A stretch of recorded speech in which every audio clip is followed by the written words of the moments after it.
This year's FI Asia showcased Indonesia as an emerging market in APAC, with a growing appetite for premium but affordable indulgences and delicious but healthy food products.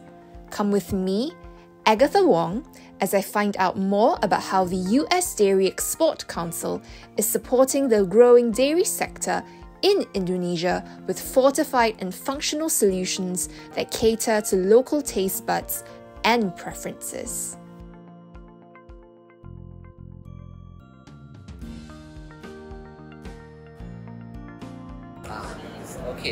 US Dairy has been actively expanding its presence in Southeast Asia since 1997, and it's one of the emerging markets, and it's a key market for us due to its strong demand in dairy ingredients. Indonesia is actually our second largest market in Southeast Asia, Philippines being number one, and a lot of the ingredients are mainly the skim milk powder and as well as the whey powder shrimp. Yes.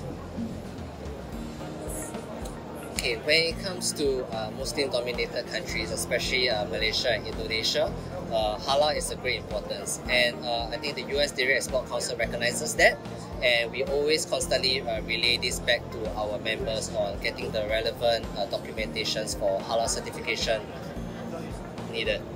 Yes.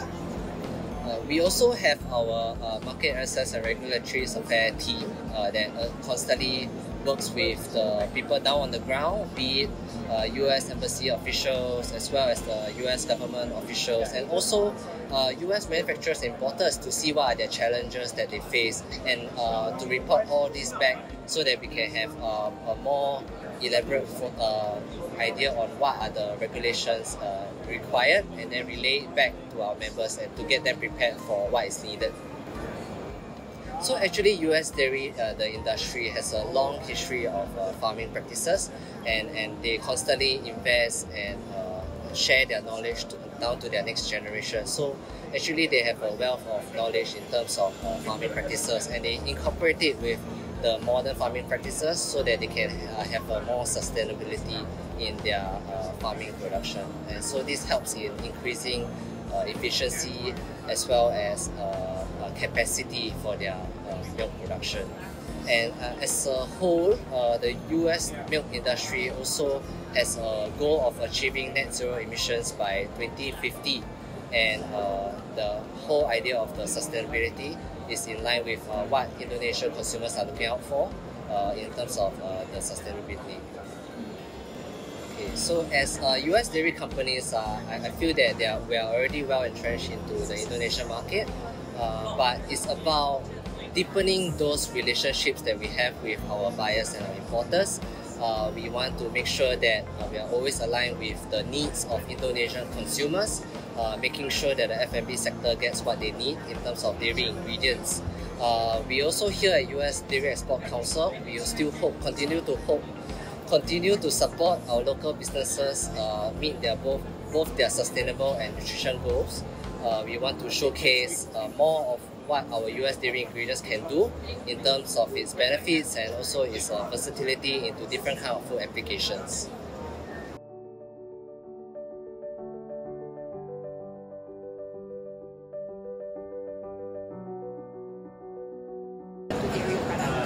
Right. See, when you talk about US dairy ingredient application, right, particularly in Indonesia, it's quite a wide range. Traditionally, we're just kind of talking about just reconstitute milk or in the bakery sector and snack. Now, along the year, we have observed, especially in Indonesia here, right, the demand of healthier product, especially in the sector of beverage, right? So now, how to make a beverage more nutrition for the consumer? So these are the things that USDEC have continued to innovate and to elevate on to the next level to help food manufacture here. So as I mentioned for beverages, now I want to show this interesting product which is called the protein clear water.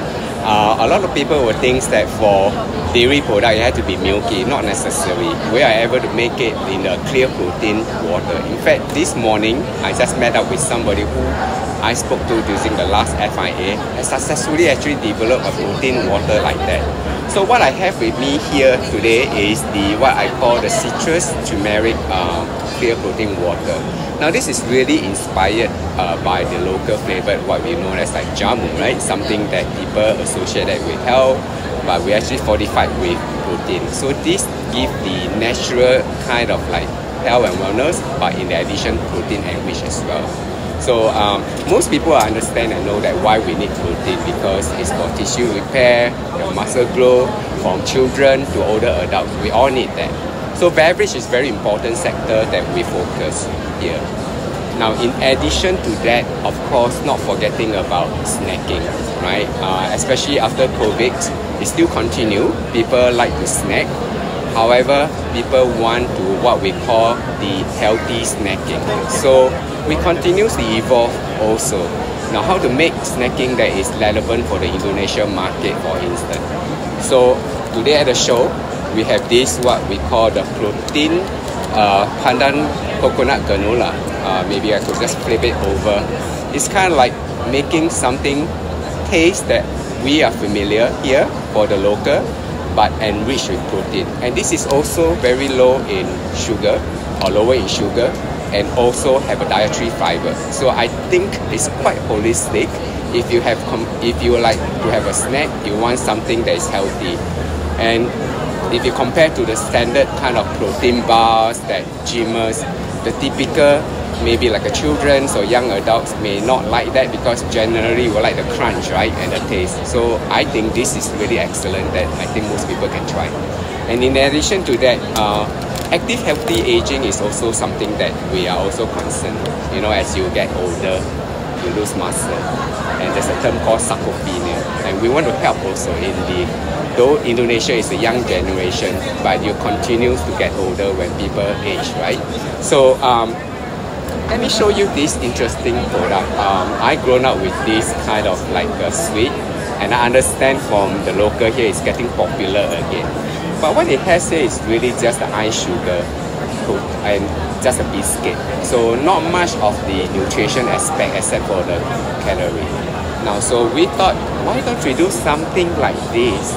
This is what I call how we innovate to elevate, which is something similar to what I shown earlier, but with protein biscuit or cookies, and then the top is actually made with protein. It's like a meringue jam. So this is really what we call the protein meringue jam biscuit.